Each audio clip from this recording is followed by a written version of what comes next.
Hello, नमस्कार। 23 हैं अभी तक के मुख्य समाचार। थोड़ा कम करो उसको। हेलो, शुरू करें सर? सबको मेरा नमस्कार है।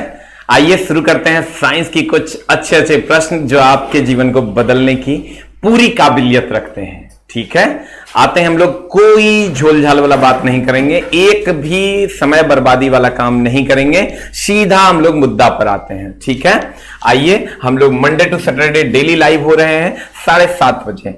आइए सर, पहला क्वेश्चन आपके स्क्रीन पर रहा। ये कहता है मुक्त रूप से गिरना। किस रूप से सर गिरना? मुक्त रूप से गिरना। मुक्त रूप से जो गिरना होता है, मुक्त रूप से गिरना केवल डैश में संभव। एकदम आराम से पढ़ेंगे, चला। मुक्त रूप से गिरना, मुक्त मतलब सर, मुक्त का मतलब यहां पर है जहां कोई विरोध नहीं हो। अब गौर फरमाइएगा, मुक्त का मतलब है कोई विरोध नहीं। मुक्त का मतलब है चला कोई विरोध नहीं, मतलब मुक्त रूप से गिरेगा। एक लाइन का बाद, यहां मुक्त का मतलब है कोई विरोध नहीं। तो इसमें सब लड़का मार ही देता है लगभग कि मुक्त रूप से गिरेगा तो कोई विरोध नहीं होगा, कोई विरोध नहीं होगा अर्थात हवा भी ना हो, अर्थात कोई विरोध ना हो अर्थात हवा भी ना हो, और हवा भी ना हो अर्थात निर्वात हो। निर्वात हो, और निर्वात हो मतलब क्या हो? तो निर्वात हो मतलब वैक्यूम हो। गौर फरमाइएगा।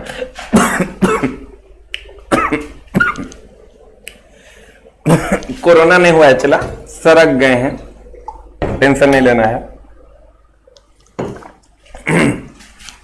कहते हैं मुक्त रूप से गिरना केवल डैश में संभव है। मुक्त का मतलब हुआ कोई विरोध नहीं होगा, और कोई विरोध नहीं होगा मतलब हवा भी नहीं होगा, और हवा भी नहीं होगा अर्थात निर्वात होगा। क्यों सर? अगर मान लीजिए अभी हम जा रहे हैं तो मुक्त रूप से जा रहे हैं, हमको कोई रोक नहीं रहा है, लेकिन एक फैक्टर है जो हमको रोक रहा है, वो है हवा। और हवा अगर हमको रोक रहा है तो वो भी ना हो, इसका मतलब मुक्त रूप से चले जाएंगे। एकदम सिंपल है, इसलिए इसका आंसर क्या हो जाएगा सर? निर्वात। लेकिन इस बार क्या किया है बोर्ड ने? निर्वात ऑप्शन में था, वायु निर्वात नहीं था ऑप्शन में, और वायु इसका सेकंड आंसर होगा, क्योंकि वायु में विरोध तो होता है लेकिन बहुत कम विरोध होता है। इसलिए इसीलिए हम ये क्वेश्चन लेकर आए हैं। एक क्वेश्चन था मुक्त रूप से निर्वात में मुक्त रूप से गिरना केवल डैश में संभव है, तो वो निर्वात में संभव है। तो आप कहिएगा ये तो हम जान ही रहे थे सर, लेकिन सर अगर निर्वात नहीं रहेगा तो वायु इसका सेकंड आंसर है। नॉन ऑफ दीज के साथ नहीं जाना है, इसलिए नहीं जाना है कि वायु भी लगभग निग्लिजिबल विरोध करता है, इसलिए वहां निर्वात नहीं रहे तो नॉन ऑफ दीज के साथ नहीं जाके वायु के साथ जाइएगा। इसीलिए हम ये प्रश्न लाए। ठीक है, अब देखिए सर, आंसर हो जाएगा इसका निर्वात। अगले प्रश्न की ओर चलते हैं। अगला प्रश्न हमारे स्क्रीन पे रहा। ये कहता है अंतरिक्ष यान के अंदर अंतरिक्ष यात्री डैश वजन, यहां वनज लिखा गया है, वजन डैश वजन महसूस करता है।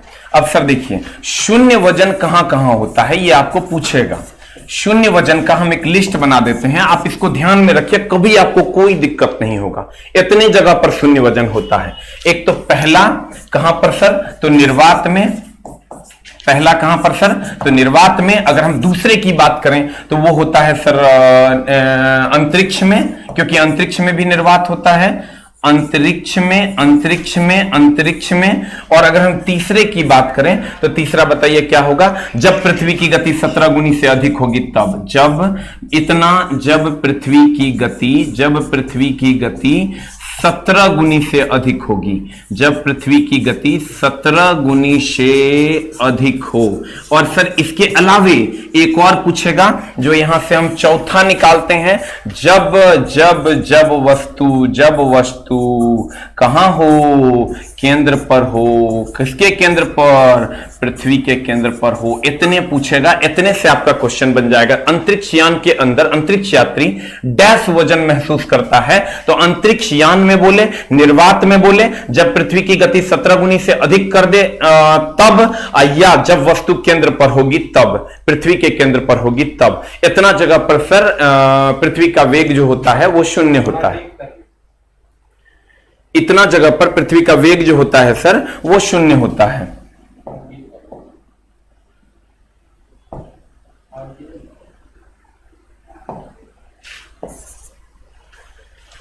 ठीक है, इतना जगह पर सर पृथ्वी का वेग जो होता है वो शून्य होता है।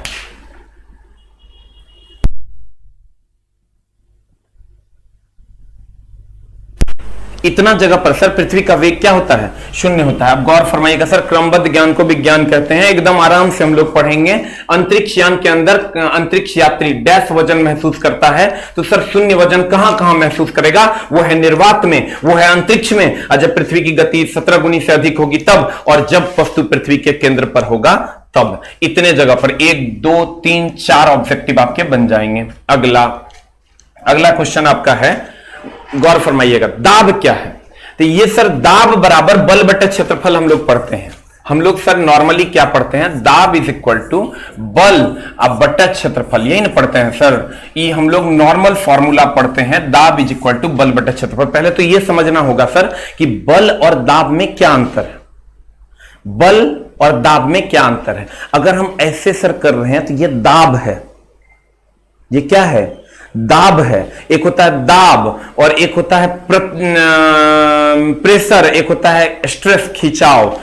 ध्यान दीजिएगा सर, दाब और प्रतिबल, प्रतिबल मतलब होता है स्ट्रेस, में क्या अंतर है? या बल की अगर हम बात करें तो बल में भी बहुत अंतर है सर। दाब मतलब ऐसे हम दबाते हैं प्रति एकांक यूनिट क्षेत्रफल पर, तो उसको हम दाब कहते हैं, लेकिन उस सब आपको नहीं पूछेगा। दाब और प्रतिबल में क्या अंतर है? तो अगर ऐसे दबाएंगे तो ये दाब है, और दाब बोले तो प्रेशर, और प्रतिबल बोले तो स्ट्रेस, और ऐसे खींचेंगे तो ये खिंचाव है, स्ट्रेस है। अब गौर फरमाइएगा, जैसे ये वस्तु है सर, अगर ये वस्तु है तो अगर हम इसको ऐसे दबाते हैं तो ये दाब है, और अगर हम इसको ऐसे खींचते हैं तो ये प्रतिबल है, स्ट्रेस है। स्ट्रेस कहते हैं ना, भाई बड़ी स्ट्रेस हो रहा है, बड़ी स्ट्रेस हो रहा है मतलब दबा रहा है कि खिंचा रहा है, तो हम लोग कहते हैं खिंचा रहा है। सर इतना प्यार देने के लिए और इतने बच्चे लाइव आने के लिए हम आपको बार बार सर नमन करते हैं। आपका ये एहसान शायद मैं जिंदगी भर कभी नहीं चुका पाऊंगा। तो कहते हैं सर एकदम आराम से सर, अगर हम इसको दबा रहे हैं, अगर ये वस्तु है और इसको हम दबा रहे हैं, आप सर दबा दिए तो ये दाब हुआ, और अगर इसको हम खींचने का, तो बड़ा स्ट्रेस आ गया है यार, तो बड़ा स्ट्रेस आ गया मतलब खिंचाव आ गया, इसको ऐसे खींच दिए, ये क्या है? प्रतिबल है, स्ट्रेस है। लेकिन यहां पर क्या कह रहा है कि दाब बराबर बल बटा क्षेत्रफल हम जानते हैं, लेकिन सर यहां पर बल तो कहीं पर है ही नहीं है। देखिए यहां उतक्षेप है, बॉयनेंसी इसको कहते हैं, गुना क्षेत्रफल है, क्षेत्रफल प्लस उतक्षेप है, क्षेत्रफल उतक्षेप बटा क्षेत्रफल है। यहां खाली लैंग्वेज का चेंजिंग, हम इसीलिए दाब बराबर बल बटा क्षेत्रफल नहीं लाए हैं। ये दाब बराबर होता है बल बटा क्षेत्रफल, तुम मार देगा। तनी ठोक क्वेश्चन में ट्विस्ट था, इसीलिए क्वेश्चन लेकर आए। ग्रुप डी का ओरिजिनल क्वेश्चन है, जाके प्रीवियस ईयर में खोज लीजिएगा। तो सर उतक्षेप क्या है? अगर हम उतक्षेप की बात करें तो ये जो कोई वस्तु है पानी में, इस पर जो द्रव के द्वारा आर्किमिडीज का जो सिद्धांत कहता है उसके अनुसार जो बल लगाया जा रहा है, इसी को हम बॉयनेंट फोर्स कहते हैं, और इसी को हम हिंदी में सर उतक्षेप बल कहते हैं। कौन बल कहते हैं? चला, जैसे हम पानी में डूब रहे हैं, तो हम पानी में डूब रहे हैं, चला तो पानी मेरे ऊपर एक बल लगाता है जिसे हम उतक्षेप बल कहते हैं। जैसे लकड़ी को आप फेंक दीजिए पानी में, तो लकड़ी पर पानी ऐसे बल लगा के उसको उठेले रहता है, ये लो उठाए हुए। ये जो ऐसे पानी बल लगाता है तब तो उठा हुआ है, और नहीं लगाएगा तो धूम से गिर जाएगा। तो ऐसे जो बल लगाता है उसी को हम उतक्षेप या उत्प्लावन बल कहते हैं। और इसका देखो उतक्षेप बल देता है, कभी कभी दे देगा आपको उत्प्लावन बल, उत्प्लावन बल, या इसी को कभी कभी दे देगा इंग्लिश में अगर हम कहें तो बॉयनेंसी फोर्स। इसी को हिंदी में भी लिख देता है बॉयनेंसी फोर्स, बॉयनेंसी फोर्स। अब गौर फरमाना, हमने कहा यह भी एक प्रकार का बल ही है, इसीलिए इस बल के जगह पर हम लोग कहेंगे उतक्षेप कहें, या उत्प्लावन कहें, उत्प्लावन कहें, या बॉयनेंसी कहें, आप बटा क्षेत्रफल, इसमें से कुछ भी दे देगा, you will get the answer. गौर फरमाइएगा जनाब, ये हो जाएगा, इसमें से कुछ भी दे देगा, you will get the answer, you will get the answer.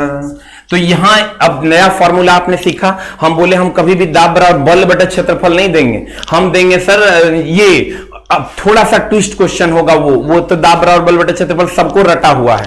बल, ये जो बॉयनेंसी फोर्स है यह भी एक प्रकार का बल है, इसीलिए जब उत्क्षेप या उत्प्लावन के टर्म में होगा तो बल को रिप्लेस करके उत्क्षेप या उत्प्लावन देंगे और क्षेत्रफल वैसे का वैसे रहेगा। तो यहां पर आप देखिएगा गौर से, तो आंसर क्या हो जाएगा बताइए, डी फॉर कुत्ता हो जाएगा। उत्क्षेप बटा क्षेत्रफल, उत्क्षेप बल भी या उत्प्लावन बल भी एक प्रकार का बल है। अब बटा क्षेत्रफल हो गया तो बटा क्षेत्रफल हो गया, you will get the answer. जल्दी से लिख लीजिए सर।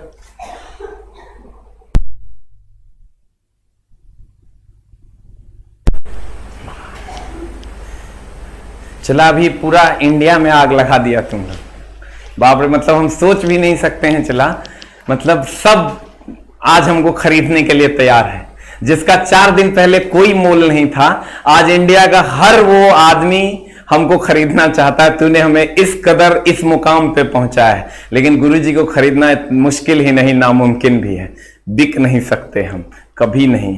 अब बहुते कह देगा तो मान लो अब कह देगा कि अनलिमिटेड, तो फिर वहां कुछ हो सकता है, लेकिन ये जो कहेगा कि 1 आध 2 5 में हम खरीद लें, ये गुरुजी बिकाऊ नहीं है। यहां तो मतलब समझ लो कि हमको खुद समझ में नहीं आता इतना वैल्यू मेरा कैसे तुम लोग बढ़ा दिया। मतलब जो सोच नहीं सकता, जो सबसे बड़ा है, वो डायरेक्ट फोन पे बतियाता है कि सर बताइए सर क्या करना है। बाप रे, कुछ नहीं करना है, हमको चेला लोग का सेवा करना है। जो प्यार दिया है उसका नाजायज फायदा नहीं उठाना है, बिक नहीं जाना है। ठीक है, हम आपकी सेवा में बरकरार रहेंगे, चाहे मेरा गला काहे नहीं कट जाए, ठीक ना, चाहे कितनों पेटी आ जाएगा। चला, अब आ जाओ ने, एकदम सिंपल है, दाब बराबर बल बटे क्षेत्रफल और उत्क्षेप या उत्प्लावन बटे क्षेत्रफल हो जाएगा, क्योंकि बल उत्क्षेप ये भी एक प्रकार का बल है। अब आते हैं चला अगले प्रश्न की ओर। द नेक्स्ट क्वेश्चन इज, अगला, मास प्रति यूनिट वॉल्यूम क्या है? मास प्रति यूनिट वॉल्यूम क्या है? तो सर एकदम ये अब नया तरीका लाया है पूछने का। पहले पूछता था बताओ द्रव्यमान, ऐसे पूछता था। देखो हम तुमको एक बात बताते हैं, चला, ये हम भी सीखे थे, 2-3 साल पढ़ा लिए तब। द्रव्यमान बटा आयतन कहता था, बताओ द्रव्यमान बटा आयतन क्या है। लेकिन अब छांटने का मन हो गया था, अब तनिक तिगड़म लगा दिया। अब तिगड़म क्या लगाया है वही तो बुझना है, वही बुझाने के लिए सर सेवा में है। अब सर गौर फरमाइएगा, तिगड़म क्या लगाता है। देखो हम लोग क्या पढ़ाते हैं, जैसे हम लोग कहते हैं ना कि चाल, एकदम आराम से चला, चाल अब बराबर दूरी अब बटा समय, चाल बराबर दूरी बटा समय। इसको डिफाइन कैसे करता है मास्टरवा साहब? मास्टरवा साहब देखो डिफाइन कैसे करेगा। मास्टरवा साहब कहेगा एकांक समय में चली गई कुल दूरी को चाल कहते हैं। अब देखो यही होगा वेग, ध्यान देना, वेग, वेग बराबर हो जाता है विस्थापन अब बटा चला समय। वेग बराबर होता है विस्थापन बटा समय, ध्यान देना, एकदम आराम से चला। वेग बराबर की होता है, और तरीके, वेग बराबर होता है चला, ध्यान देना, विस्थापन अब बटा समय। तो इसको हम या दाब बराबर अभी तुरंत लिखे थे हम, चला, बल अब बटा क्षेत्रफल, एकदम आराम से चला। एक और नया ट्रेंड का क्वेश्चन है, वो तो हम दिखाते हैं। ये चला के दिखाएगा जो मेहनत करेगा। ये चला 6 साल से 8 साल लगभग हो गया, 6 से 8 साल, 6 साल तो एकदम रेगुलर में पढ़ाए हैं और लगभग 14 घंटा डेली पढ़ाए हैं। चला एक एक न हमरा पता है कि कहां दबाएंगे तो रिजल्ट में, क्वेश्चन रिजल्ट में बदलेगा। पढ़ने से तो एकदम नहीं होना है, तुम जान लो, क्योंकि 2 करोड़ 40 लाख फॉर्म है। चला अब कहते हैं घनत्व, घनत्व बराबर, देखो हम खाली दिखाते हैं, थोड़ा जुगाड़ की है, द्रव्यमान अब बटा आयतन। एक और जो तू पूछा हुआ सवाल है वो भी हम तुमको दिखाते हैं, F बराबर G M1 M2 अब बटा R स्क्वायर। देखो इसको कैसे पूछता है, कहेगा एकांक समय में चली गई दूरी को क्या कहते हैं? तो कहेंगे चाल कहते हैं। एक हम लोग डिफाइन कैसे करते हैं, एकांक समय में चली गई दूरी को चाल कहते हैं, खाली ये वाला टर्म एब्सेंट कर देगा। एकांक समय में तय किए गए विस्थापन को वेग कहते हैं। एकांक क्षेत्रफल पर लगने वाले बल को दाब कहते हैं। एकांक आयतन में उपस्थित द्रव्यमान को घनत्व कहते हैं। एकांक आयतन में उपस्थित द्रव्यमान को घनत्व कहते हैं। एकांक क्षेत्रफल में लगने वाले बल को दाब, सीखना है। चला पढ़ने से हो जातो। हम तो देखते हैं मास्टरवा सबको, हेने घूम के कुछ लिख देगा, हेने घूम के कुछ बोल देगा, ऐसे होगा? चला, बच्चा को इधर घुसना चाहिए, इधर घुस जाएगा वो बना लेगा एग्जाम हॉल में, और नहीं तो वो बोर्ड पे गो गो गो गो, बच्चों बोर्ड सामने में गो गो गो गो, चल जाए सब बोरा में। अब गौर फरमाना, कहते हैं एकांक समय में चली गई कुल दूरी को चाल कहते हैं, एकांक समय में तय किए गए विस्थापन को वेग कहते हैं, एकांक क्षेत्रफल पर लगने वाले बल को दाब कहते हैं, मतलब नीचे वाले को एकांक कर देना है। एकांक आयतन में उपस्थित द्रव्यमान को घनत्व कहते हैं। यहां जब आओगे तो कहेगा अगर m1 का मान और m2 का मान अगर 1 है और r का मान भी 1 है तो बताओ की होगा? तो कहेंगे अगर EB1 तो F बराबर हो जाएगा, F बराबर हो जाएगा चला किसके? G के। खत्म कहानी। बाप रे 7,000 लाइक चल गया।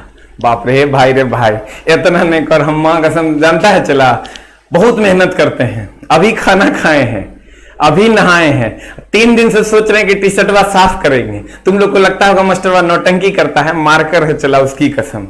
सोच रहे हैं कि सबको साफ करेंगे, लेकिन अभी जस्ट पीपीटी कंप्लीट करके निकले हैं। एक जो टाइपिंग स्टाफ था वो पता नहीं उसका लाइन ही कट गया, वो बेचारा नहीं कर पाया, तो फिर अपने से टाइपिंग किए हैं। वो एकाएक 4 बजे न्यूज दिया, चलवे है, बोला कि सर 1 टका नहीं लेंगे सर, फ्री में आपका टाइपिंग करेंगे। हमको खुद शर्म लगता है उसको कुछ बोलने में कि काहे नहीं किया टाइप, क्योंकि वो तो अपने बेचारा फ्री में कर रहा है। अब वो मदद कर रहा है, उसको हम कैसे डांटेंगे? नहीं था लाइन, वो क्या करेगा? अपने से टाइप किए था।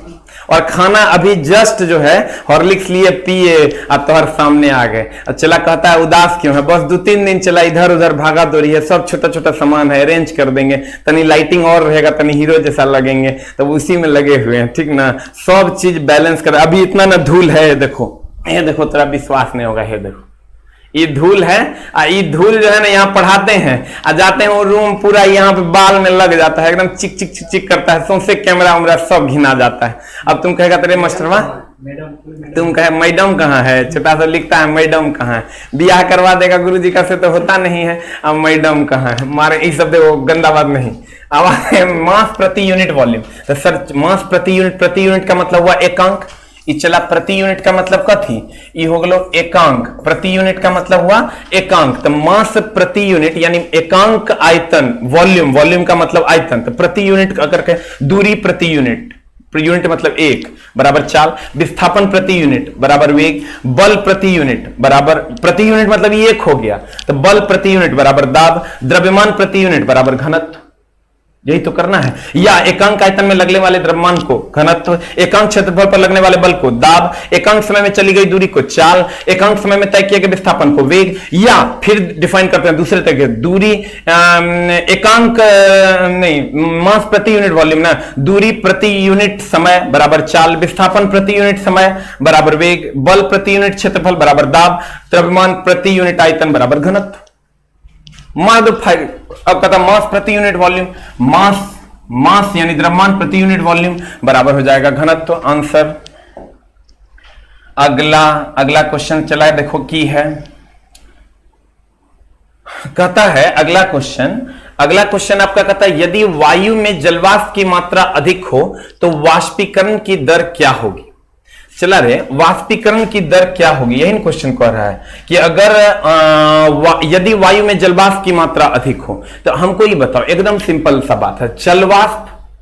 जलवाष्प मतलब सर हवा प्लस पानी, ये वाष्प की हम बात कर रहे हैं, जो जल में जलवाष्प के जल भी रहेगा और पानी भी रहेगा। जैसे जल वाष्प मतलब जल प्लस वाष्प बोले तो हवा, यानी जलवाष्प की जब ये बात करेगा हवा प्लस पानी। अच्छा, जब ये पानी होगा तो ठंडा होगा, जब ये कहीं पर पानी होगा चला इसका मतलब वो ठंडा होगा, और ठंडा होगा इसका मतलब कम ताप होगा।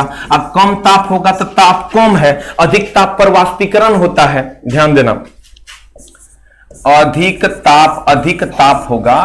ताप होगा चला मेरे भाई, मेरे सोना, मेरे वाष्पीकरण होगा।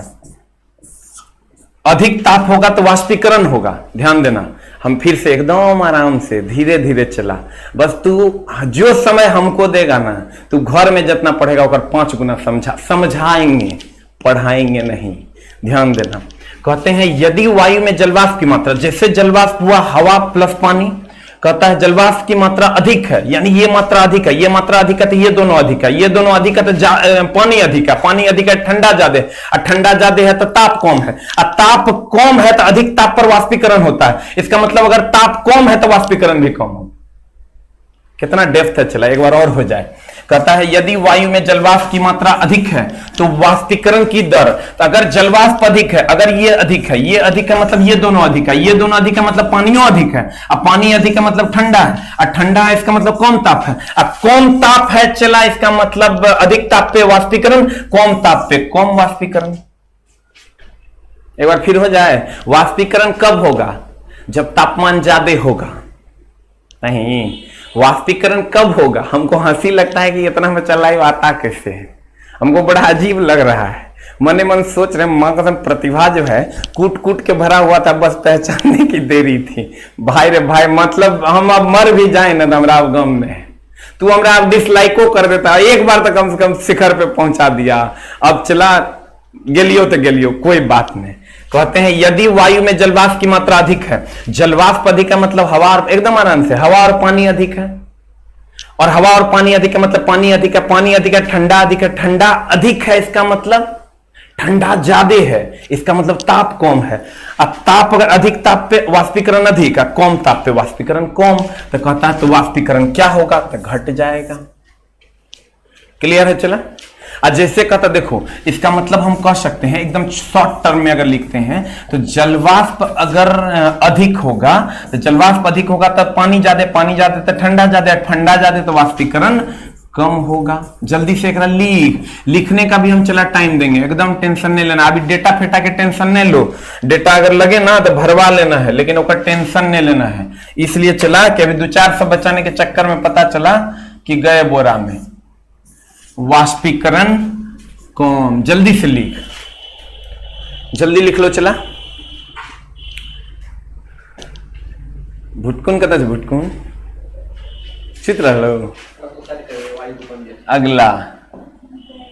अगला सवाल में आते हैं। चला कहता है ठोस के पिघलने पर, किसके पिघलने पर? चला ठोस के पिघलने के दौरान इसका तापमान। आप कहेगा सर ये तो हम कुछ लोग क्या मारते हैं, चला हम कहते हैं जब जैसे हम पिछले क्वेश्चन में डाले हुए हैं कि ये मान लो कि, ध्यान देना, ये मान लो जल की 3 अवस्थाएं हैं, ध्यान देना। चला ये जल की 3 अवस्थाएं हैं। कौन कौन अवस्था है? चला ये ठोस अवस्था है, ये द्रव अवस्था है, और ये चला गैस अवस्था है। ठीक है, तो हम लोग क्या कहते हैं कि ठोस है, बर्फ है, इसको गरमाएंगे, तो इसको गरमाएंगे तो ये द्रव बनेगा, और ज्यादा गरमाएंगे तो वाष्प बनेगा। ये हम लोग कहते हैं। हम लोग ये क्वेश्चन इसीलिए सेटर पूछता है कि यहां चलवा कंफ्यूज होगा। कहते हैं, क्या कहते हैं? चला क्या कहते हैं? गौर फरमा। 8,000 चल गलो रे, अरे माई माई। चला मां कसम, तू जिस चीज के लिए आया है ना, जान लगा देंगे हम, ठीक ना, थोड़ा पढ़ा के हम देंगे। आज हम बहुत खुश हैं। चला ठोस को चला रे, एक बर्फ को गर्म करेंगे तो द्रव बनेगा ना, बर्फ को गर्म करेंगे तो द्रव बनेगा, पानी बनेगा। अब पानी को और गर्म कर देगा तो जलवाष्प बनेगा। तो मास्टरवा ये बुझता की है सेटर इन्हें बुझता है कि झाजी पढ़ा रहे हैं, सेटर इन्हें बुझता है कि चलवा खूब पढ़ रहा है। अब देखो वो कहेगा कि अगर एक अवस्था से दूसरी अवस्था में बदल दिए, तो एक अवस्था से दूसरी अवस्था में बदल दिए तो भैया ताप को बढ़ाएंगे, तब तो ठोस द्रव में बदलेगा, और ताप बढ़ाएंगे तब तो गैस में बदलेगा। वो कहता है अवस्था परिवर्तन के कारण इसका मतलब ताप को बढ़ाना पड़ेगा, लेकिन ऐसा नहीं है। देखो एगो गुप्त उष्मा है, ओकर नामे है चला, ई मास्टरबा बुझाइए नहीं पाता है। गुप्त उष्मा, विशिष्ट उष्मा धारिता केकरो बुझेबे नहीं करता है, मास्टर बच्चा का तो साफे नहीं बुझाता है। अब तरह हम बताते हैं, गुप्ते गुप्त कहते हैं एकरा। अगर ये ठोस है यानी बर्फ है, और ये चला द्रव है यानी पानी है, और ये चला गैस है, ठीक है। एक गुप्त उष्मा क्या कहता है? नामे है कर गुप्ते गुप्त। ये कहता है रे तापमान को कुछ नहीं कहना, चुपे चाप अवस्था बदल देना उष्मा देके। ताप और उष्मा में अंतर है, ताप और उष्मा में अंतर है। चला ये नहीं पूछता, आज तक नहीं बुझा होगा। हमको लगता है क्लास में भी हाथ उठवाते थे तो एक आध दूगो ही हाथ उठाता था कि ताप और उष्मा में क्या अंतर है। हम एक बात बताते हैं, चला ताप और उष्मा में क्या अंतर है।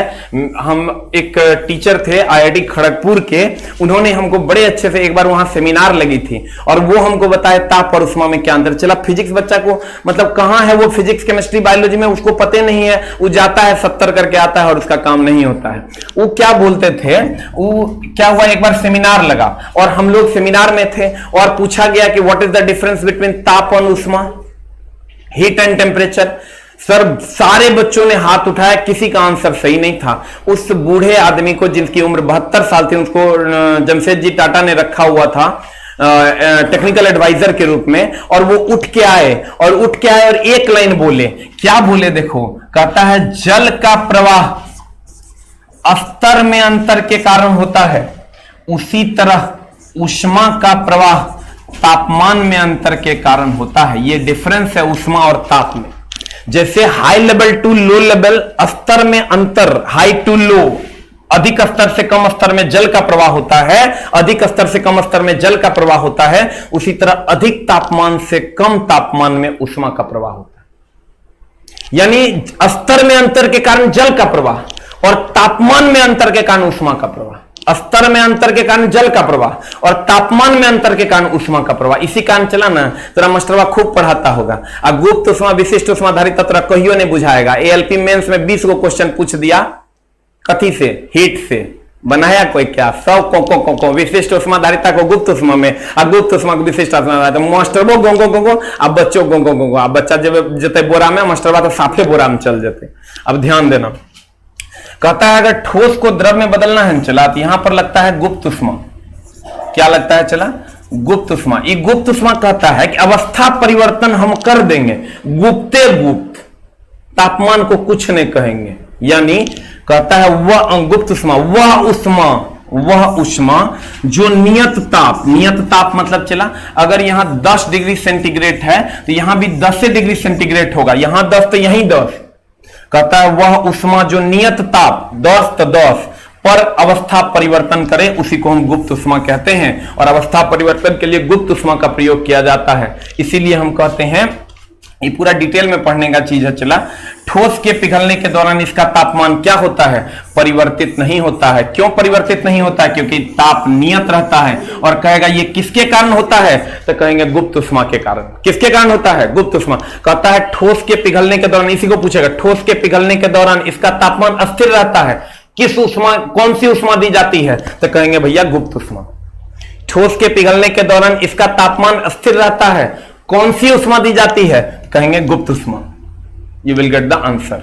और नहीं तो तापमान, अब कभी भी अवस्था बदलेगा तो तापमान अपरिवर्तित रहता है, और जो अवस्था बदलने के लिए जो तापमान अपरिवर्तित रहता है, लेकिन अवस्था बदलने के लिए जो ऊष्मा दी जाती है, उस ऊष्मा को हम क्या कहते हैं चला, गुप्त ऊष्मा। एक लाइन तुम खाली लिख लो, गुप्त ऊष्मा वह ऊष्मा जो नियत ताप पर अवस्था परिवर्तित करे, वह ऊष्मा जो नियत ताप पर अवस्था परिवर्तित करे।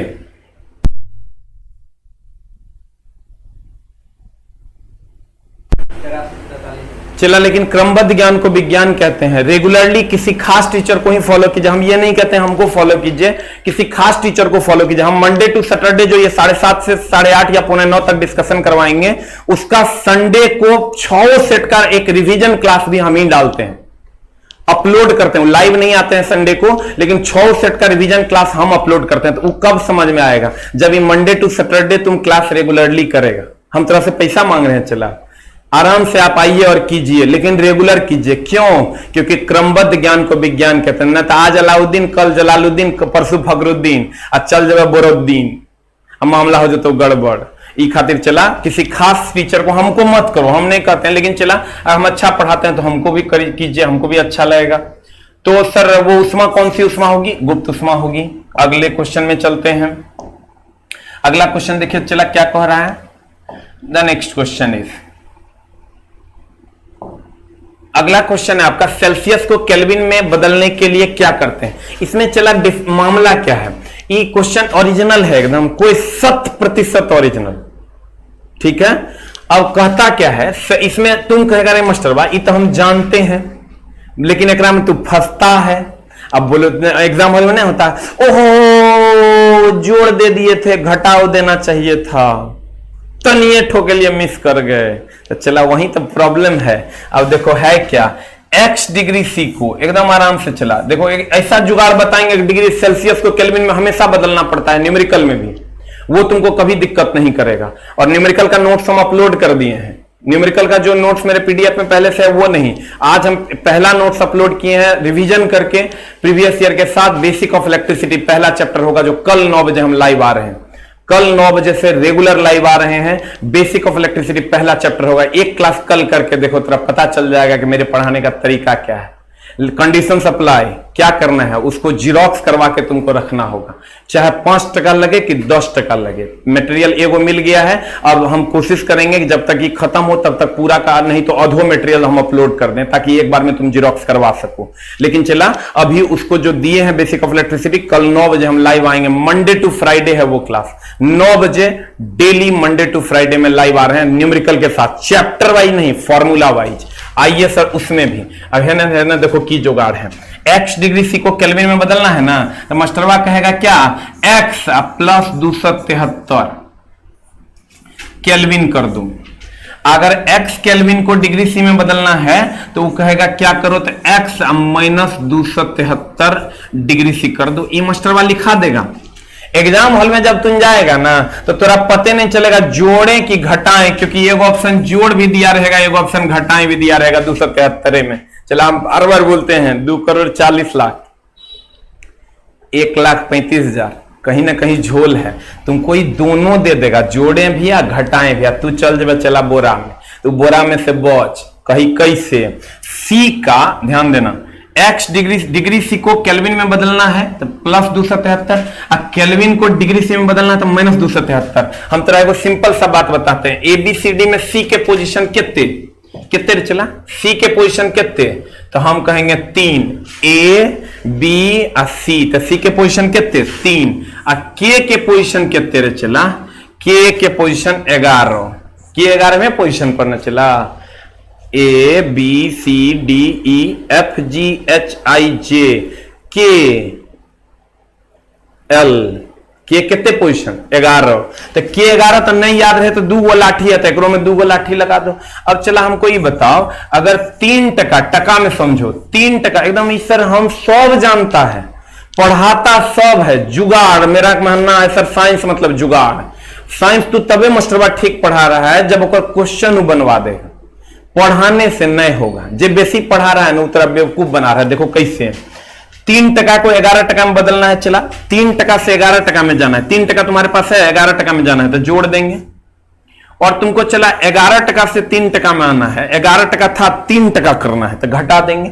3 टका था 11 टका करना है तो जोड़ देंगे। तुम गौर से देखो, सी का वैल्यू 3 है, के का वैल्यू 11 है, के का वैल्यू कितना है चला 11।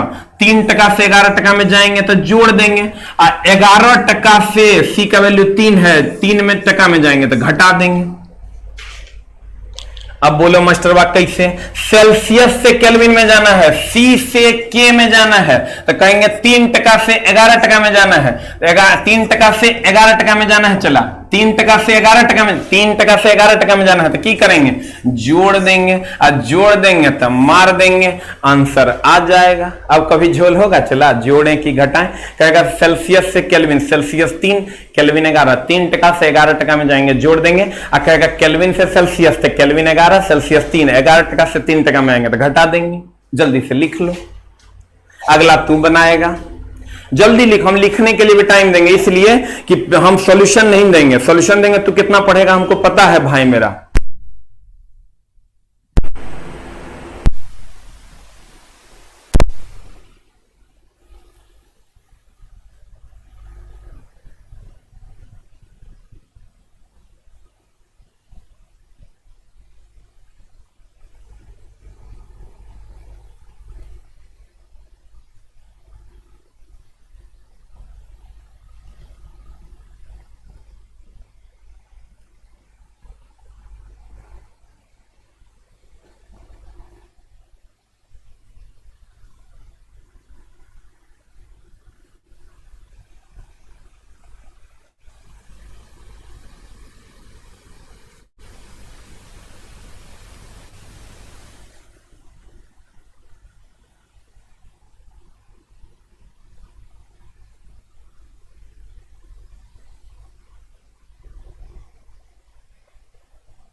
Hello hello hello.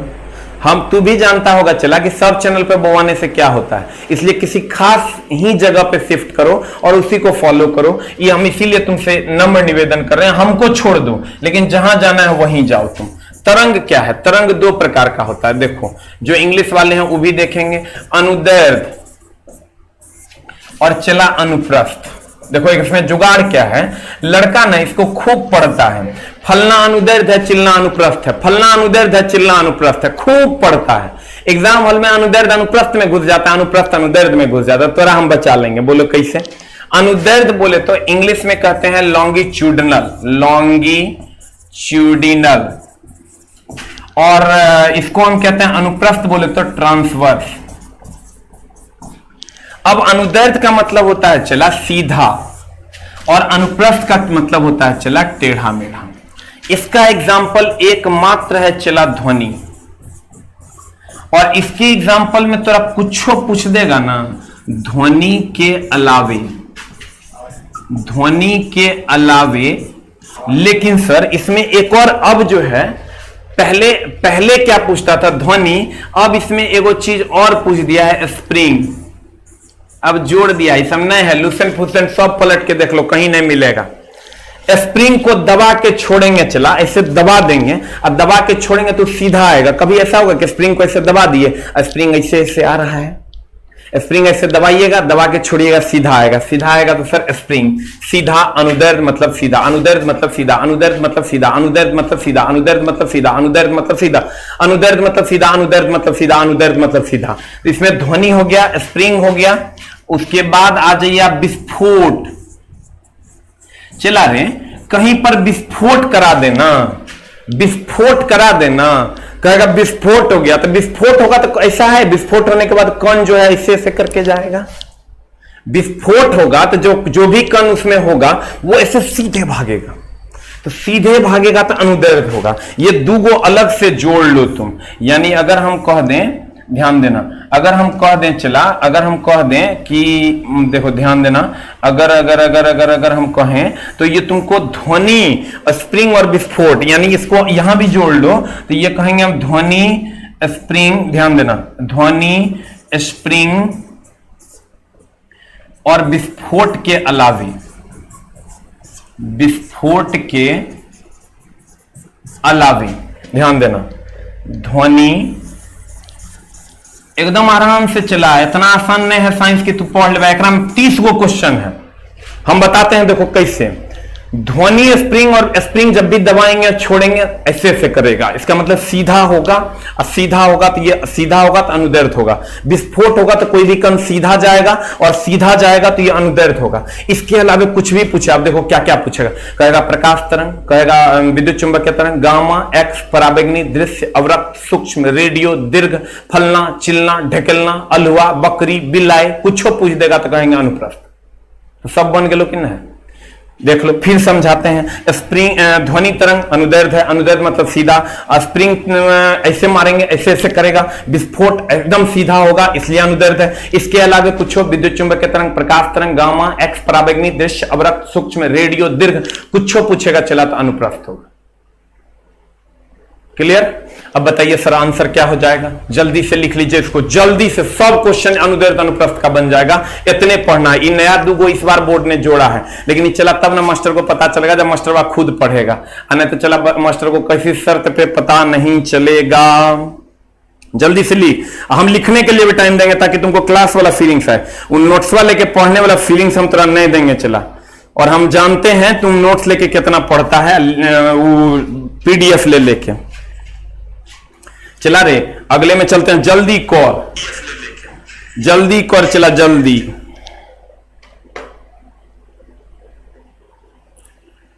The next one is, अगला अब बता, किसी विस्फोट, जब ये विस्फोट कहेगा वो सीधा होगा, सीधा मतलब अनुदैर्ध्य, अनुदैर्ध्य मतलब सीधा। वैसे किसी विस्फोट के कारण समुद्र के तल पर बनने वाली तरंगे, समुद्र के तल पर जो तरंग बनती है वो ऐसे ऐसे बनती है, ऐसे ऐसे बनती है, ऐसे ऐसे मतलब हो गया चला अनुप्रस्थ। दोनों क्वेश्चन अलग अलग है। अगर समुद्र के तल पर कहेगा, ध्यान देना, समुद्र के तल पर, समुद्र के अनुप्रस्थ बोले तो चला ऐसा, अनुदैर्ध्य बोले तो चला ऐसा, तो कहते हैं समुद्र के तल पर अगर कहेगा तो समुद्र के तल पर चला ऐसे ऐसे होता है, तो ऐसे ऐसे होगा तो अनुप्रस्थ होगा। देखो आंसर, तनिए ठो तो बदलना है लैंग्वेज। और जब ये विस्फोट होगा तो विस्फोट होगा तो सीधे भागे, अनुदैर्ध्य हो जाएगा, तनिए के झोल है चला।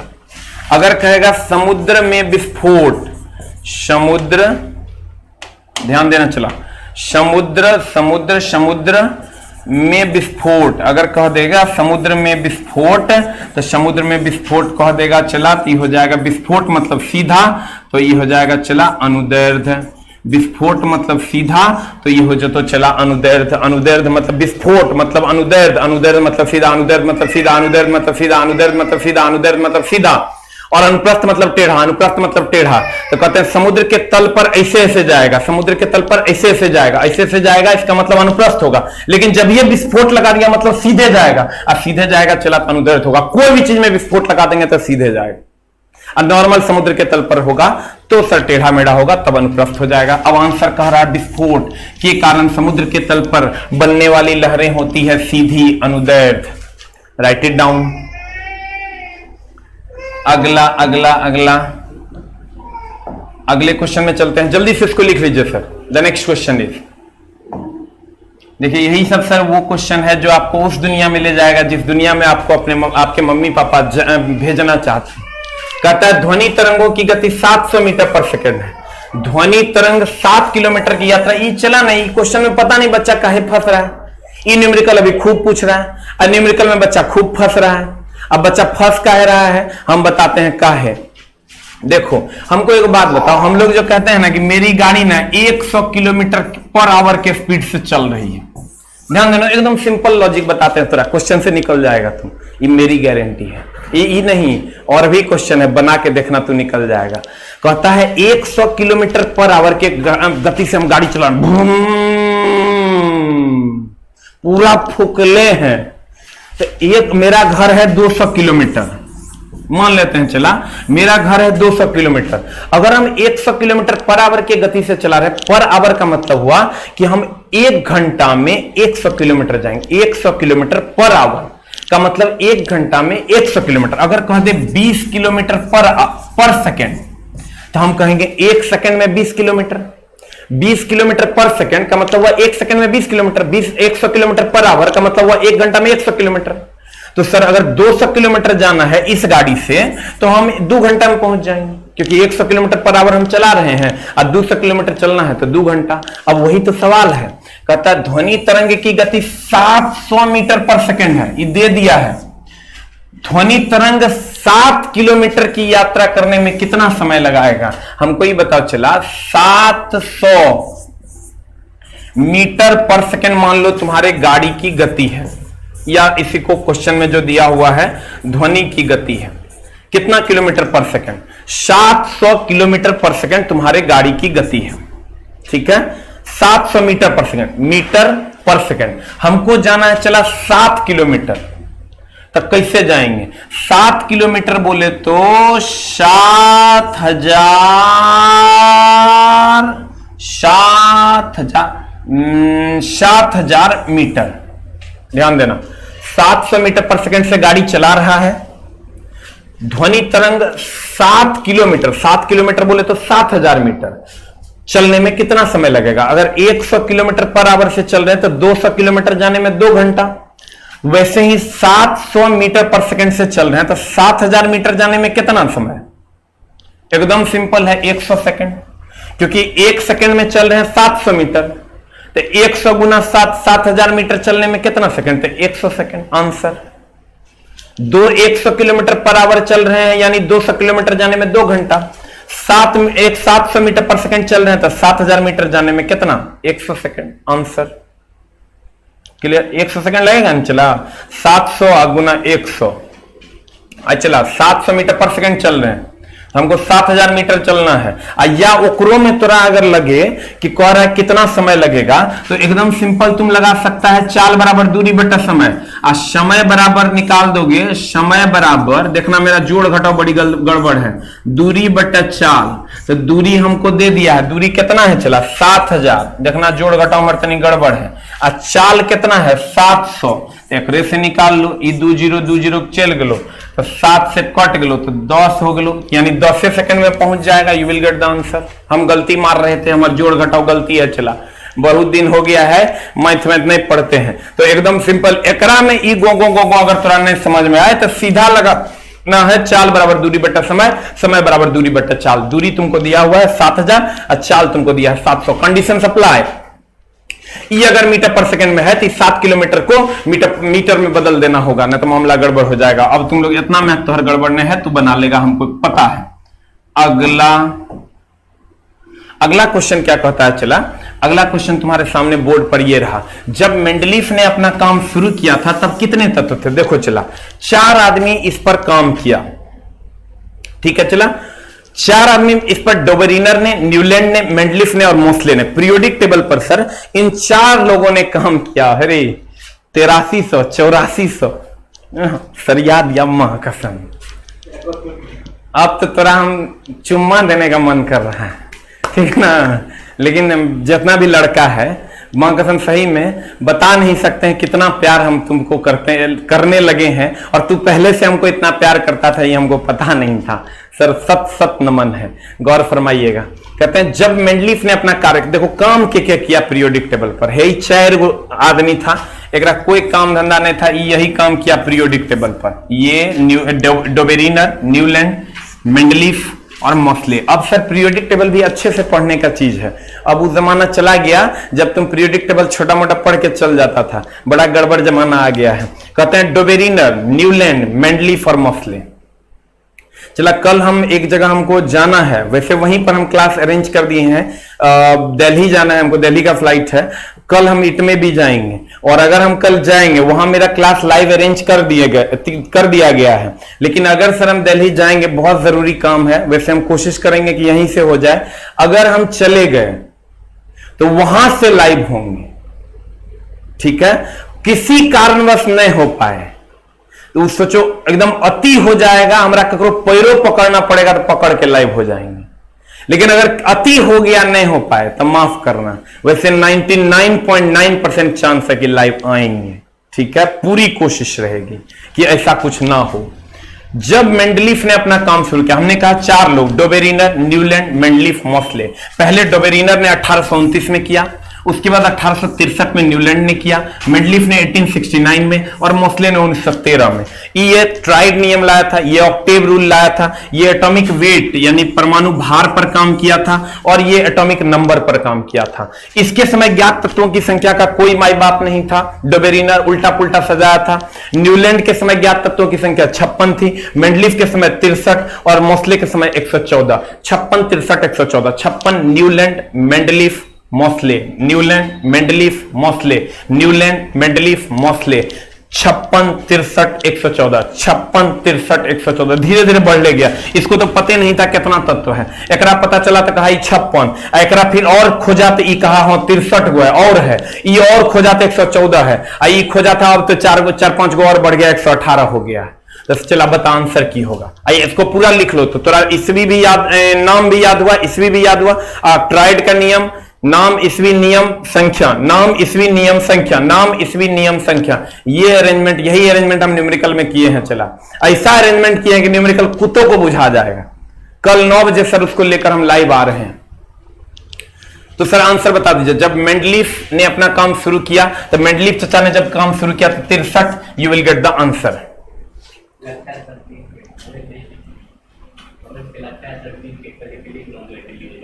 नहीं दिल्ली जा रहे हैं इसका मतलब दिख नहीं गए हैं। देखो ये गंदा बात मत बोलो, कहता दिल्ली जा रहे हैं लगता है दिख गए का। ए भाई दिखे नहीं है, तेरा प्यार है तू समझ ले, इसके जाको कोई खरीद नहीं सकता है। इतना जुबान देते हैं, तू अगर प्यार दिया है हमको तो उसके लिए इसके जाको कोई खरीद नहीं सकता है, इम्पॉसिबल।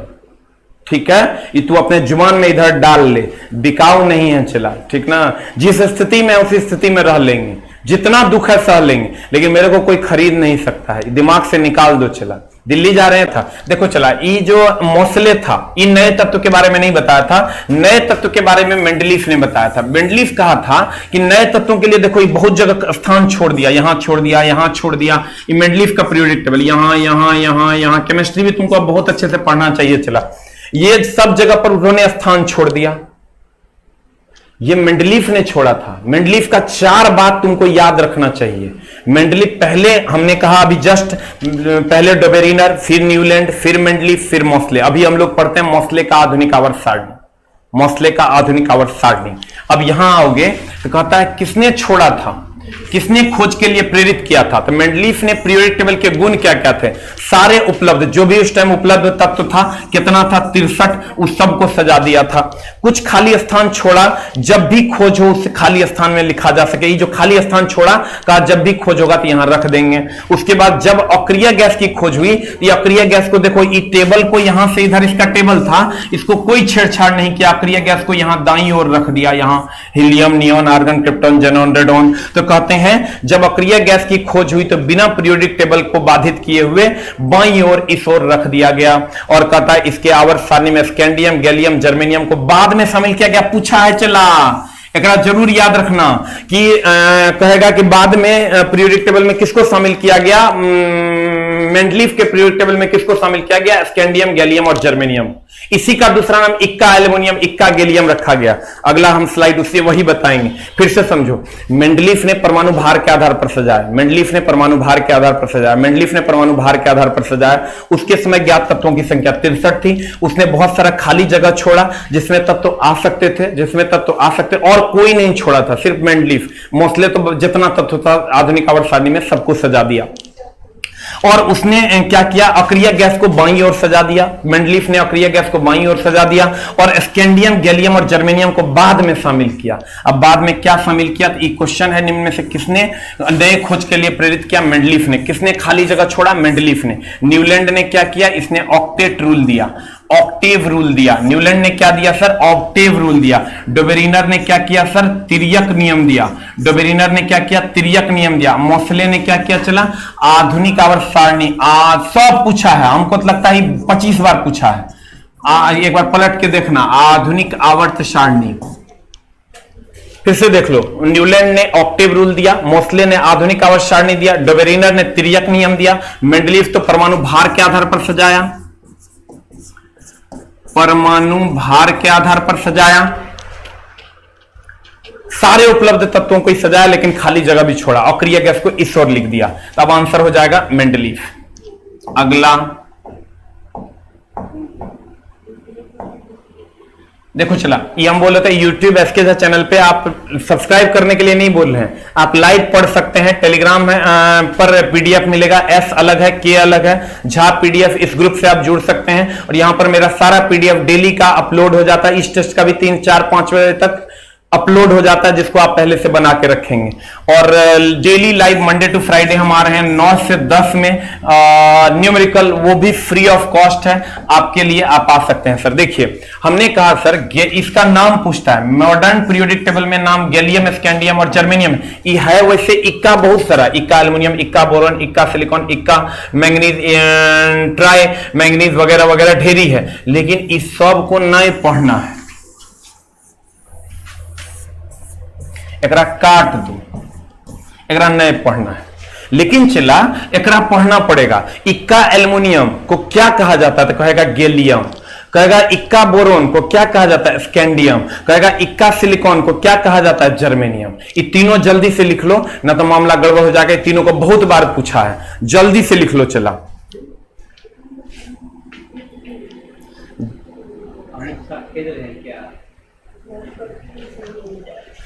लिख लिया, लिख लिए।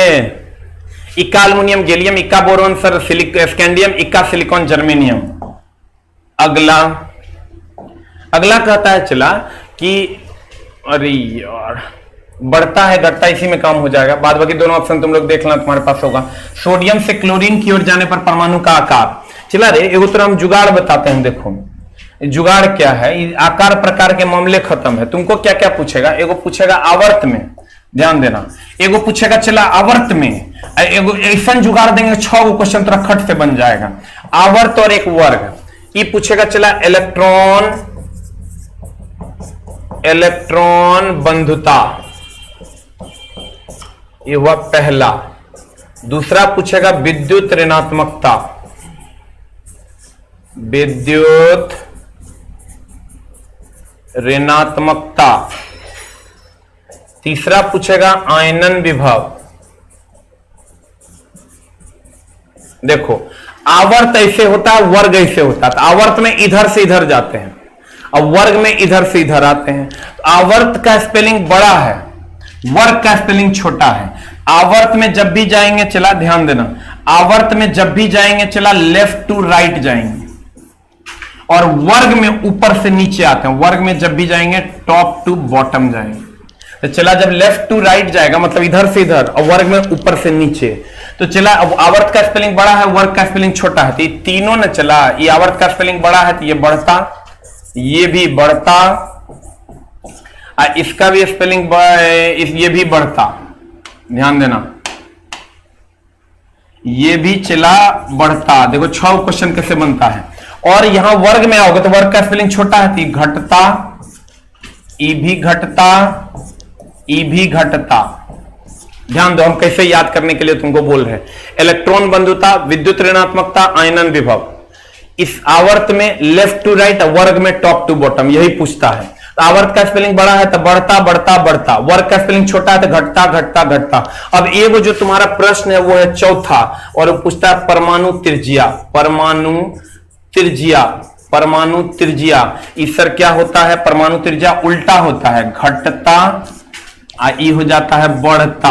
हम इसको कैसे याद रखे हुए? हम कहते हैं इलेक्ट्रॉन बंधुता, विद्युत ऋणात्मकता, आयनन विभव। आवर्त का स्पेलिंग बड़ा है तो ये बढ़ता, वर्ग का स्पेलिंग छोटा है तो घटता। लेकिन परमाणु त्रिज्या उल्टा होता है, इसका स्पेलिंग बड़ा है तो घट जाएगा, इसका स्पेलिंग छोटा है तो बढ़ जाएगा। ये टेबल याद कर लो, 4 दूनी 8 तो हर काम हो जतो। 4 दूनी 8 क्वेश्चन चला तो हर बन जतो, और भी बिना किसी डाउट के। कंडीशन अप्लाई कि तुमको हर हाल में चला इसको एक टेबलाइज करके पढ़ना होगा। इसको जल्दी से टेबलाइज कर लीजिए, जल्दी से लिख लो। चला तो हर बेड़ा पार लगाने का जिम्मेवारी हम, और लेकिन बोल कैसे मत न्यूटन अपने से पढ़, पूछ तो हो लेकिन हम पढ़े वो नहीं, क्योंकि वो चला हम जानते हैं। तो इतना तो कम से कम तू है कि गांव में अगर 10 गो बच्चा होता है तो उसमें 1 2 इस पोजीशन पर पहुंचता है कि कंपटीशन का तैयारी कर सके। इसलिए मैं तुम्हारा दिल से रिस्पेक्ट करता हूं, इसलिए तुम जानते हो कि बल कैसे मतलब न्यूटन तोरा आता है। अगला चला, हेने आ जाओ। कहता सोडियम और सेर, ये लिख लिया होगा हमको लगता है, ऐसा अंदाजा है। जो नहीं लिखा है जल्दी से लिख लो, क्योंकि कहेगा कि नहीं तो फिर लिखने के लिए मास्टर टाइम नहीं देता है, हम पूरा टाइम देंगे। अब बहुत सारे लोग कमेंट्स करते हैं कि सर 10 मिनट ज्यादा हो जाता है, 15 मिनट। हमको समझ में नहीं आता, तो पढ़ने आता है कि मिनट गिन रहा है। हमको बोलो शॉर्टकट बल कैसा मतलब न्यूटन, 4 गो क्वेश्चन सेट कर देंगे, 20 मिनट पहले खत्म हो जाएगा। जब दिमाग को समझा लेना है कि आज हम पढ़ लिए, चाहे पढ़े या नहीं पढ़े, इससे थोड़े होता है। चला अगला, कहता है सोडियम से क्लोरीन की ओर जाने पर परमाणु का आकार। ये देखो सोडियम है, चला क्लोरीन की ओर जा रहे हैं इधर, यानी आवर्त में जा रहे हैं इधर से इधर। तो परमाणु का आकार यानी परमाणु त्रिज्या, आवर्त में का स्पेलिंग बड़ा है तो बढ़ता है वो तीनों, अब परमाणु त्रिज्या घटता है तो आंसर मार देंगे घटता है। जैसे कहेगा सोडियम से क्लोरीन की ओर जाने पर, तो सोडियम यहां है, क्लोरीन यहां है, इधर की ओर गए आवर्त में, आवर्त में गए तो चला परमाणु का आकार। हम बोले तो वो तीनों विद्युत ऋणात्मकता, आयनन विभव, इलेक्ट्रॉन बंधुता। आवर्त का स्पेलिंग बड़ा है तो बढ़ता है, वर्ग का स्पेलिंग छोटा है तो घटता है। लेकिन परमाणु त्रिज्या उल्टा होता है, तो आवर्त का स्पेलिंग बड़ा है तो घट जाएगा, इसलिए आंसर बी हो जाएगा। You will get the answer. बाद बाकी दोनों ऑप्शन तो गलत है, देख लेना। अगला अगला रे अगला चला तुम्हारे सामने ये रहा, नाइट्रोजन का प्रयोग विद्युत बल्बों में किया था। देखो पहले विद्युत बल्ब को निर्वात रखा जाता था, कुछ नहीं भरा जाता था, कुछ नहीं भरा जाता था, खट से फ्यूज हो जाता था निर्वात में, क्योंकि 100% निर्वात मतलब वैक्यूम, मतलब हवा को नहीं हटाया जा सकता था। कोई भी चीज हवा की उपस्थिति में जलता है, और विद्युत बल्ब का फिलामेंट अगर जल जाएगा तो हवा की उपस्थिति में जल जाएगा। हवा की, ये देखो चला हमारे पास फिलामेंटो है, ये है, ये मान लो ये जो बल्ब है चला, ये अभी का बल्ब है, इसमें नाइट्रोजन भरा हुआ है। पहले ये नाइट्रोजन एकरा अंदर नहीं रहता था, एकरा अंदर क्या करता था, सब हवा को निकाल देता था। थ्योरी ये है कि हवा रहेगा तो जलेगा, हवा नहीं रहेगा तो नहीं जलेगा। जैसे मोमबत्ती कहीं पर जल रहा है, एगो ढकना से ढक दो तो वो बुझ जाएगा, क्योंकि हवा नहीं रहेगा तो नहीं चलेगा। इससे हवा निकाल देता था तो फिलामेंट में आग नहीं लगता था, लेकिन कुछ ना कुछ हवा रह ही जाता था, इसलिए जल्दी फ्यूज होता था। तो क्या किया गया, हवा को हटा के इसमें हम नाइट्रोजन भर दिया गया। नाइट्रोजन कहता है हम ना जलने नहीं देंगे किसी भी शर्त पे। तो पहले जो ये जल जाता था, अब ये नहीं जलता है, अब ये वाला बल्ब है। कहता है नाइट्रोजन का प्रयोग विद्युत बल्बों में किया जाता है, क्यों, यह हवा से हल्का होता है, यह बल्ब को रोशनी ज्यादा उत्पन्न करता है, दहन को सपोर्ट नहीं करता, ये दहन को सपोर्ट नहीं करता, ये दहन को सपोर्ट कर देगा तो जल न जाता, ये दहन को सपोर्ट नहीं करता, ये कहता हम जलने नहीं देंगे। The write it down.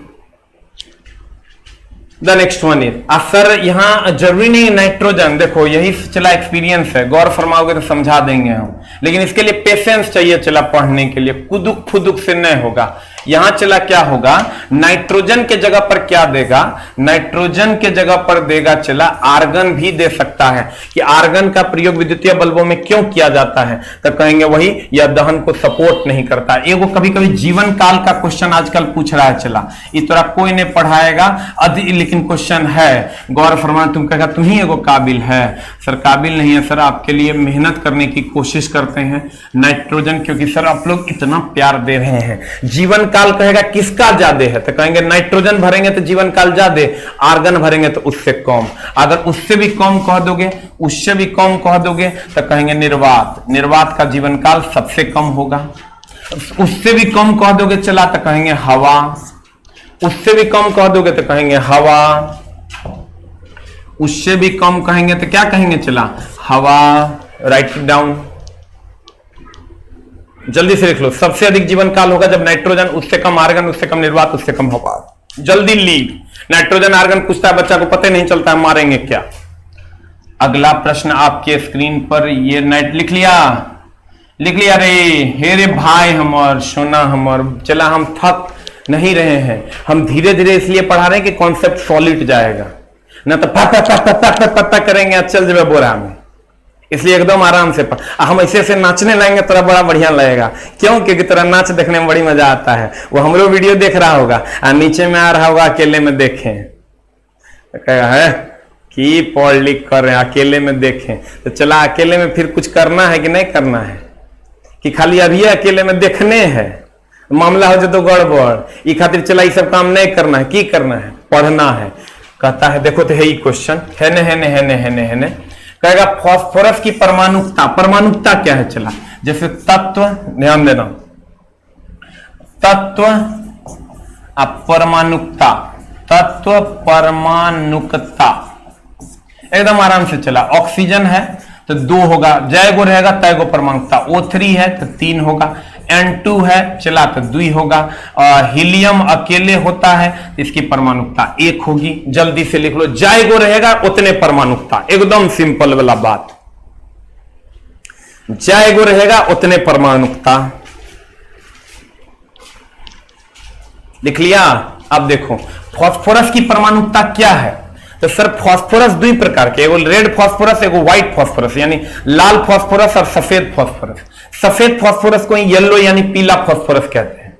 अब यहां चला गड़बड़ की करता है बच्चा कि सफेद रेड फास्फोरस का P4 होता है और व्हाइट को येलो कहता है। लड़का कभी कभी रेड को ही कहने लगता है रेड फास्फोरस और येलो फास्फोरस, नहीं चला। हमको ये बताओ, लाल को कभी कुछ भी करके तो पीला कर सकता है, एकरा में डाउट हम तो क्लियर करते हैं, कभी डाउट नहीं होगा। लाल को रेड फास्फोरस है, लाल फास्फोरस, इसको कभी पीला कर सकता है कोई? लाल शर्ट पहन ले हैं क्या तो पीला कर देगा, कोई कर सकता है क्या? लेकिन अगर सफेद शर्ट पहन ले हैं तो पीला हो जाएगा।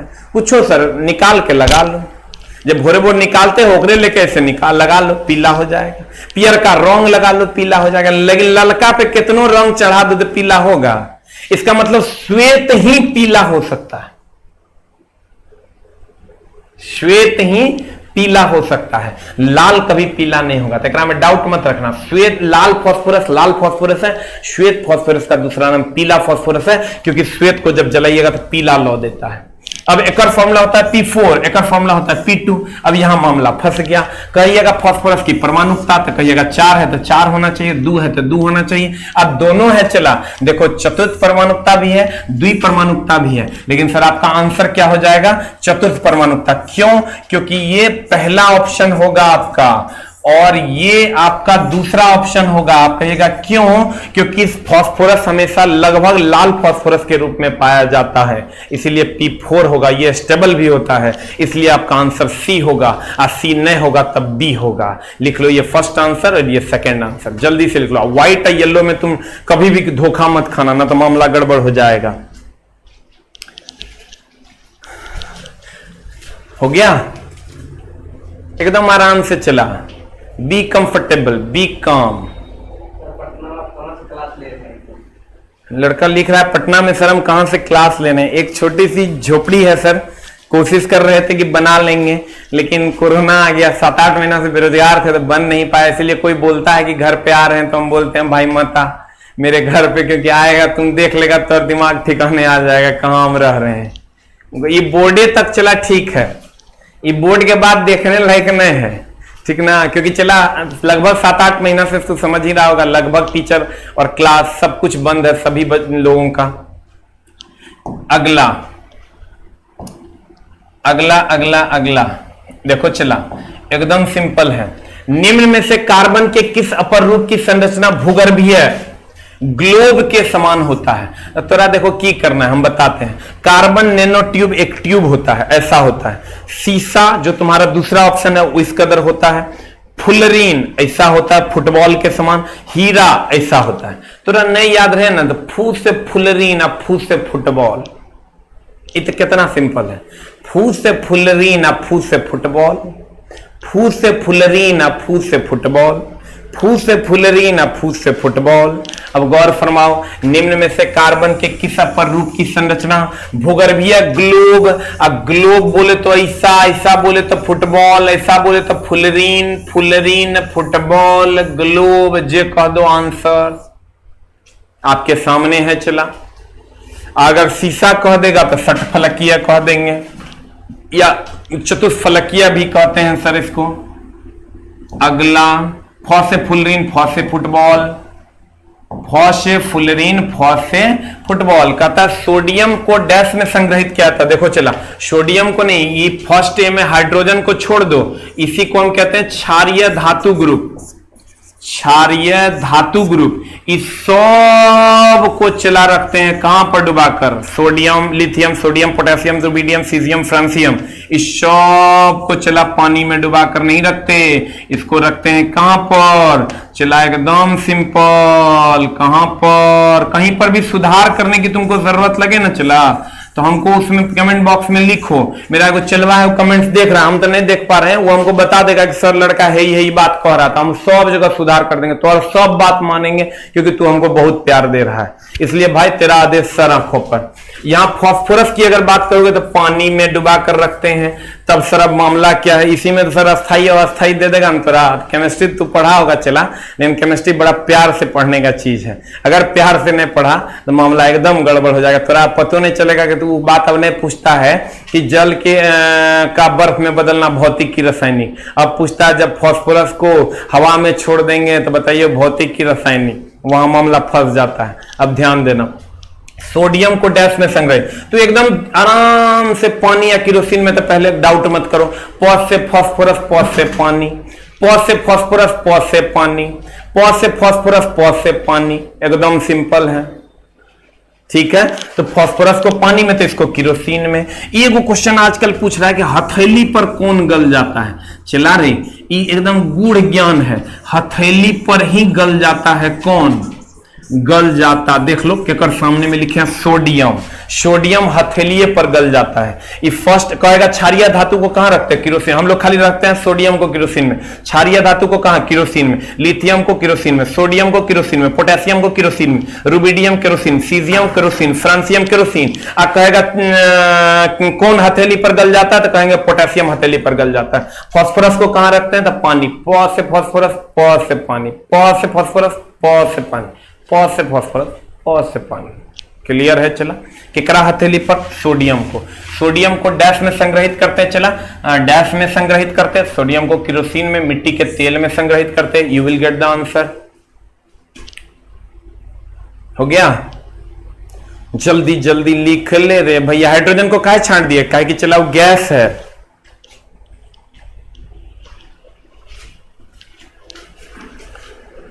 लास्ट का 5 मिनट से रिवीजन उसमें भी रहिए। और हाँ, आज संडे को जो चला 7 नंबर क्वेश्चन फिर से बता देंगे, कोई बात नहीं। अब संडे जब हम 6 सेट का रिवीजन डालते हैं उसको जरूर से जरूर पढ़िए, आपको 110% की एक्यूरेसी की ओर ले जाएगा।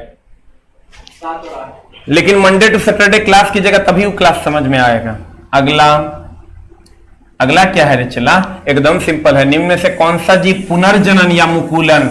चला रे ये हाइड्रा है ना, एकराम देखो ये नए है, फिर से इसी को बडिंग कहते हैं। देखो फिर धीरे धीरे धीरे धीरे पैदा हो गया। इसी को हाइड्रा में होता है क्या? पुनर्जनन या मुकुलन, रीजनरेशन या बडिंग कहते हैं इसको। तो ये सर हाइड्रा में तो देखो नए है, पुनर्जन्म ले लिया, फिर ले लिया और बढ़ गया, फिर इसको हम काट देंगे सर, ये कट जाएगा। ये सर क्या होता है? तो कहेंगे आंसर हाइड्रा होगा, पुनर्जनन या मुकुलन। कहता देखो यह निडेरिया अथवा सेलेंट्रेटा संघ का है और इसमें सर टेंटिकल्स होता है 6 से 10। इसी को टेंटिकल्स कहते हैं सर। ये टेंटिकल्स का काम है, इस टेंटिकल्स का काम है सर शिकार करने में मदद करता है। इसको शिकार में मदद करता, लिख लो। कहेगा कि हाइड्रा के पास जो टेंटिकल्स होता है, स्पर्शक बोलते हैं इसको, इसका क्या काम है? ये 6 से 10 तक हो सकता है मैक्सिमम, और ये इसका काम है शिकार में मदद करना। और यह निडेरिया या सेलेंट्रेटा संघ का होता है और इसी में सर पुनर्जन्म होता है, जिसको बाद में काट के फिर दूसरा जगह हम लगा देते हैं। इसी को बडिंग या पुनर्जनन कहते हैं। जल्दी से लिख लो। चला पूछता है कि टेंटिकल्स कितने होते हैं? 6 से 10। आई टेंटिकल्स जो होता है यही जो देख रहा है 1 2 3 4 5, 6 से 10 मैक्सिमम होते हैं, उससे कम कितना हो सकता है? तो इस 6 से 10 जो होता है इसी को हम टेंटिकल्स कहते हैं। ये शिकार में मदद करता है। अगला कहता है, चला अगला क्वेश्चन, इस सर फाइलम से क्वेश्चन आता है। केचुआ निम्न में से किस प्राणी से संबंधित है? सर देखिए ऑर्थोपोडा में आ जाएगा तिलचट्टा, झींगा, मछली, केकड़ा, खटमल, मक्खी, मच्छर। और एनालिडा में आ जाएगा केचुआ, जोंक, मेरिस। और मोलस्का में जानवे करता है घोंगा, सितुआ। प्रोटोजोआ में अमीबा, एंटमीबा, हिस्टोलिका। ये इतना आपको लिस्ट आपको हर इतने पूछता है। इसमें भी चला ये खटमल ने पूछता है, नहीं भी लिख सकता, केकड़ा भी ने पूछता है, तिलचट्टा, झींगा, मछली पूछ देता है, उसके बाद मच्छर, ये सब पूछता है। इतना तुमको याद रखना चाहिए। ये अलग अलग फाइलम है सर, गौर फरमाइएगा। जल्दी से लिख लो। जल्दी एक बार फिर से रिवीजन कर देंगे और 7 नंबर फिर से पढ़ेंगे। चला एकदम टेंशन नहीं लेना, जिसमें डाउट होगा वो पढ़ेंगे उसको।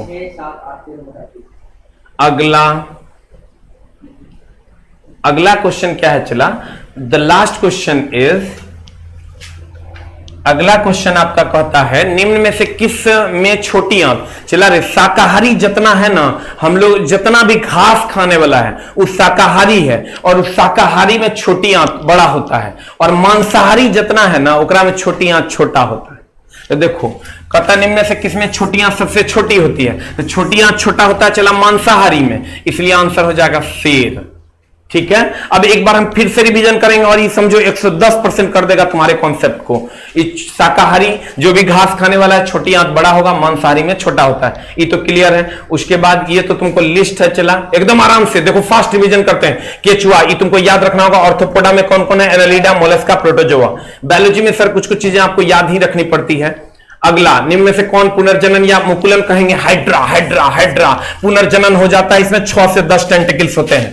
अगला अगला अगला अगला अगला अगला सोडियम कहेगा चला lithium, sodium, potassium, rubidium, caesium, francium, इस सबको केरोसिन में डुबा कर रखते हैं और कौन हथेली पर गल जाता है सर? पोटेशियम। और इसी को हम क्षारीय धातु कहते हैं। पौ से फास्फोरस, पौ से पानी में हम सर रखते हैं फास्फोरस को। अगला अगला अगला कहेगा फौ से किसका? ग्लोब जैसा। फौ से फुलरिन, फौ से फुटबॉल, इसका ग्लोब जैसा होता है। अगला अगला अगला कहता है फास्फोरस को की परमाणुकता तो सर चला P4 भी होता है, P2 भी होता है, लेकिन जनरली P4 होता है इसलिए 4 मारेंगे, ई नहीं रहेगा तो 2 मारेंगे। और लाल को ही पीला फास्फोरस कहते हैं कि कोई लाल ही पीला हो सकता है। अगला अगला अगला अगला क्वेश्चन है सर चला नाइट्रोजन कहे या आर्गन कहे, इसका क्या काम है? ये दहन को सपोर्ट नहीं करता, जलने नहीं देता है बल्ब को। तो कहते हैं जीवन काल किसमें ज्यादा होगा? नाइट्रोजन में ज्यादा, आर्गन में उससे कम, निर्वात रहेगा उससे कम, हवा रहेगा सबसे कम। अगला अगला अगला अगला अगला अगला रे अगला रे अगला रे सोडियम और क्लोरीन, सोडियम से क्लोरीन की ओर जाएंगे चला। तो हम बार बार बोले हैं, देखो की बोले हैं, हम बोले हैं चला कि इलेक्ट्रॉन बंधुता या विद्युतीय ऋणात्मकता या आयनन विभव, आवर्त का स्पेलिंग बड़ा है तो तीनों बढ़ता है, वर्ग का स्पेलिंग छोटा है तो घटता है। और यहां परमाणु त्रिज्या की बात करें तो ये उल्टा होता, आवर्त का स्पेलिंग बड़ा थी घटता और वर्ग का स्पेलिंग छोटा थी बढ़ता। यही बोले थे तुमको, लिस्ट तुमको बस ध्यान में रखना है। कहता सोडियम से क्लोरीन, सोडियम से क्लोरीन की ओर गए तो सर चला आवर्त है, आवर्त में उल्टा हो जाएगा, घट जाएगा, इसलिए आंसर मार दिए घट जाएगा। अगला अगला अगला ई तो ई का तुमको याद रखना चाहिए। और उसके बाद सर ये न्यूमेरिकल वाले बैच के बारे में हम बोले थे, निम्न में से किसके द्वारा तत्वों का वर्गीकरण, नए तत्वों की खोज के लिए मेंडलीफ ने जगह छोड़ा था, स्थान भी खाली जगह यही छोड़ा था और क्रिया गैस को दाईं ओर सजा दिया था। और इसके समय ज्ञात तत्वों की संख्या 63 थी। अगला अगला अगला कहता है जब मेंडलीफ ने काम शुरू किया था तो 63 था, और कहा था जब डेबोरिनर ने, अगर कोई माई बाप नहीं था, न्यूलैंड के समय ज्ञात तत्वों की संख्या 56, मेंडलीफ के समय 63, मोस्ले के समय 114, अभी कहेगा तो 118। 56 63 114, 56 63 100, ये तो तुम बना लेगा, चाल बराबर दूरी बटा समय कर देना है। अगला अगला अगला अनुदैर्ध्य, जब भी विस्फोट होगा सीधा होगा तो अनुदैर्ध्य हो जाएगा। अगला अगला अगला कहता है केल्विन पैमाने, हम बोले सी का पोजीशन 3 है, के का पोजीशन 11 है, तो 3% से 11% में जाएंगे, जोड़ेंगे, 11% से 3% में जाएंगे, घटाएंगे। इसी पर तुम्हारा दोनों क्वेश्चन है, जोड़ घटाओ में कभी मत फंसना। अगला सेल्सियस सर केल्विन पैमाना, ये तुम बना दिया होगा। अगला अगला अगला कहता है सर ठोस पिघलने के दौरान सर परिवर्तित नहीं होता, और इस उष्मा को हम गुप्त उष्मा कहते हैं। दोनों में से एक कोई क्वेश्चन पूछ देगा। अगला अगला अगला यदि वायु में जलवाष्प में बनेगा सर, जैसे जलवाष्प होगा हवा और पानी होगा, हवा और पानी यानी पानी होगा, और पानी होगा तापमान कम होगा, तापमान कम होगा तो वाष्पीकरण कम होगा, इसलिए आंसर हो जाएगा घट जाएगा। अगला अगला अगला कहता है मास प्रति यूनिट वॉल्यूम हो जाएगा सर घनत्व, यानी घनत्व बराबर द्रव्यमान बटा आयतन। हम कैसे कैसे किए थे, हम आपको याद होगा। दाब बराबर बल बटा क्षेत्रफल, बल के रूप में यहां उत्क्षेप बल है तो उत्क्षेप बटा क्षेत्रफल हो जाएगा। अगला अगला अगला अंतरिक्ष यान में कहे या निर्वात में कहे या पृथ्वी की गति 17 गुनी से अधिक कर देने पर कहे या पृथ्वी के केंद्र पर कहे, वजन का मान 0 होगा। अगला अगला अगला कहता है मुक्त रूप से गिर रहा है, मुक्त रूप से गिरेगा सर यानी निर्वात, यानी कोई विरोध नहीं होगा। तो सर उम्मीद करते हैं कि आपको क्वेश्चन अच्छा लगा होगा, लेकिन ये तब फायदा, कल का क्लास होगा सुबह वाला 9 बजे कल का क्लास होगा, ठीक है। और शाम वाला भी क्लास 99.9% चांस है कि होबे करेगा, ठीक है। अब प्लेन क्रैश कर जाएगा तो अलग मैटर है, लेकिन कल का क्लास चला 9 बजे हर हाल में होगा। न्यूमेरिकल के लिए आप लोगों का स्वागत है। एक आप सर बेसिक ऑफ इलेक्ट्रिसिटी का हम दे दिए हैं, पहले चैप्टर का पीडीएफ होगा, देख लेना बेसिक ऑफ इलेक्ट्रिसिटी न्यूमेरिकल, उसको सर डाउनलोड करके प्रिंट करवा के अपने पास, एक बार प्रिंट करवाएं, खाली मटेरियल देखिएगा तो पता चल जाएगा दिए क्या है, ठीक है। खाली देखिए ना सर, स्टाइल बदल दिए हैं पढ़ाने का, आप थोड़ा सा देख के हमको बताइए, शायद अगर अच्छा लगे मटेरियल तो आइएगा, नहीं अच्छा लगे तो नहीं आइएगा, ठीक है। नमस्कार है sir, thank you very much, सत नमन है sir, thank you very much.